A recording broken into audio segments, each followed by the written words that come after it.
Today I'm here with Celie here. I got this beauty here with me today again. Amoy, say hi. Yes, so I'm going to be transforming her once more, but it's a different look, obviously, a different wig, everything. Same packaging as usual, and I even sent a little extra stuff. So let's see what's in the bag first before we start with installation. I got an information card. I got a wig cap. I got a head bonnet. Oh, that's cool. I always like getting that. Also got a pair of 3D mink lashes. That's cool. All right, so that's everything that came in the bag. All right, so what came in today's box? They only put the wig, so I mean, that's understandable. We're working with inches, guys. 28 inches of hair. She's about to turn into a baddie. How do you feel about that? I know I know it's the first time she ever going to wear. You guys see her face? Yes. Yeah, 28 inches of goodness. This is 200% in density. It's a lace front wig, full-on lace front wig, and it's a 13x4 lace front. So this is the construction. It has a total of 4 combs on the inside, adjustable strap in the back, and this is how the lace is looking. Medium brown tone. It is definitely pre-plucked. Love that. So oh yeah, and it's highlighted, so I know you like this color, right? I love it. I knew she would. I knew she would. It's nice and full from the root to tip. Let's go ahead and get started with the installation.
'Cause we be on a top floor. Oh, we feeling so high. Don't be afraid of falling, falling. 'Cause you know we gon' fly. 'Cause we be on a top floor. Oh, we feeling so high. Don't be afraid of falling, falling. 'Cause you know we gon' fly. 'Cause we be on a top floor.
So I'm all done. The hair, it straightens so effortlessly.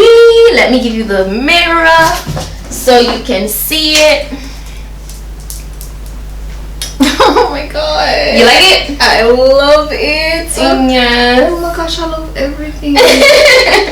Oh, this is so nice. Yes. Yes, I figured she would like this because the color job is really pretty. Celie, you did a good job with this. I love it.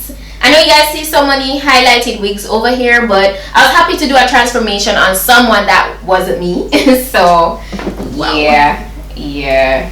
So, and it's really nice and long, as I said, 28 inches. Yeah, guys, so that's pretty much it. I'm going to be sure to put all the specifications in the description box. So if you guys are interested, you can go ahead and click the link. Get yourself this beautiful wig if you're interested. And yes, you can go down there and get it. Yeah, that's pretty much it for today's transformation. You can go ahead and follow her. Her name is on the screen, as you guys saw. And yeah, that's it for now. And I'll see you guys in my next video. Bye.